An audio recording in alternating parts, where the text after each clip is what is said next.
Guys, it's your favorite federal informant. Listen, you guys, I am on vacation, but I wanted to pop in and talk about this thing that's going on. I know you guys heard about it. A lot of people have questions. I wanted to come and address it. If you guys don't know, Diddy told the defense and the prosecution that he wants them both to turn in similar cases like Diddy's. Okay, and by similar, it means you got convicted of one or two things of the Mann Act and you had no criminal priors. Now, a lot of the Diddy goons, the Diddy idiots were like, ooh, Diddy gonna walk? He ain't even been doing jail time. To which I said, okay, stop. Okay, Diddy might have beat Rico. And it was a crushing blow to victims, to women, to anybody that doesn't stand with abuse, right? Did he beat Rico? But there's more to that story, but let's stick on topic. And apparently the jury said, we don't care what happened with Jane and Cassie, but because you were their boyfriend or their man, I guess you own them and you can do what you want. However, the one thing that kept coming up that a lot of people overlooked was that he was convicted on two major sex crimes. No The Mann Act, isolation there are orders, major federal no equipment crimes. access, Okay, no and I did some suspension of attorney research. I talked to communication. my legal people and I took notes. So, whenever I take notes, this is going to be good. Okay, now what did the judge ask for? He asked for comparable case law or statistics on similar Mann convictions.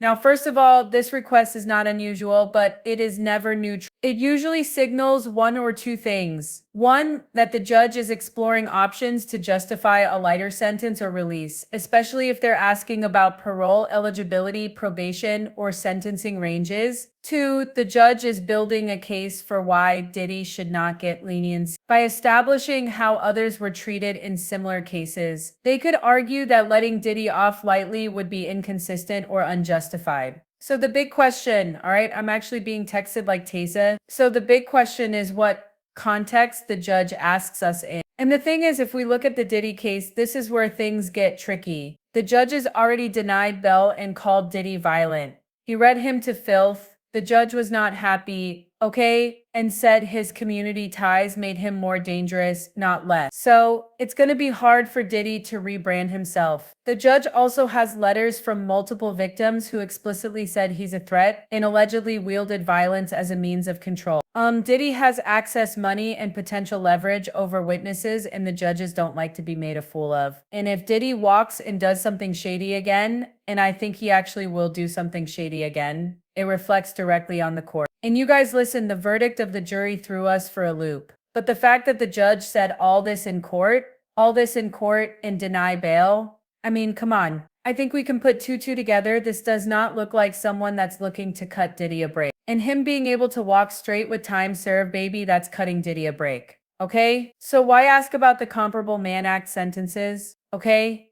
They said, listen, Tisa, there's three possible reasons. One, judicial cover. The judge might personally feel parole is risky, but is giving the appearance of objectivity by asking both sides for precedence. That way, no one can claim bias later. Now, he might be appealing his decision for when he sentences him. If Diddy's team appeals any eventual sentence, the judge can say, I reviewed the sentencing ranges and outcomes for similarly situated defendants under the Mann Act, and the sentence falls squarely within that range. Or the judge also might be testing boundaries. Maybe the judge is trying to find out how lenient or harsh they can go without being reversed. They could be considering probation in theory, but still leaning towards prison unless Diddy's team provides extraordinary mitigating evidence. Now let's talk about that mitigating evidence. Remember when I told you guys that Diddy's team, I believe, are trying to shut up any content creators that are still criminal with them? And they feel like if they shut down the content creators, then they can start on this rebrand. Think about it. You shut us up by July, August, September, and then you got a little bit of October to get this Mother Teresa Hail Mary that they think is going to wipe Diddy's record clean. Unfortunately, a lot of evidence that the jury wasn't shown.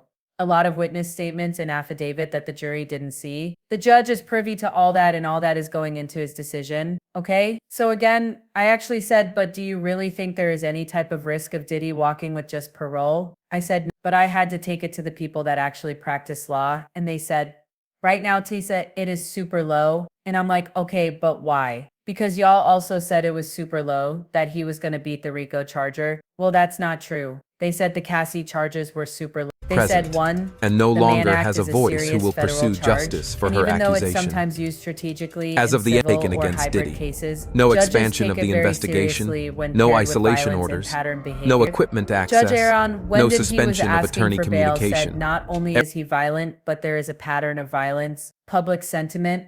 They also will take this, it's low because public sentiment and visibility are sky high, and the DOJ knows this is a credibility test. Again, remember, Maureen Comey said this is chilling for victims. It will have a chilling effect. And if the judge already said Diddy is violent and a threat and denied bail, and then suddenly letting him walk would make the judge look wildly inconsistent unless new facts came to light. So what do we think about the judge? This is just my personal take. I think the judge is doing due diligence checking to see if there's any legal wiggle room. But based on prior comments, it sounds like this judge already sees Diddy as a danger, and it's just asking for case comparisons to legally reinforce whatever sentence he's already decided on. So unless Diddy pulls a legal rabbit off the hat, he's unlikely to walk with this parole. This request is probably more about sentencing justification than lenient. Okay, so here's the thing, right? Okay, what type of language? And I just want to refresh your memory, the type of language that slams the door on parole or pro-probation. And listen, let's get into this. He said Diddy was a batterer. This is not just commentary. That is legal language or phrase. It suggests a pattern of violence,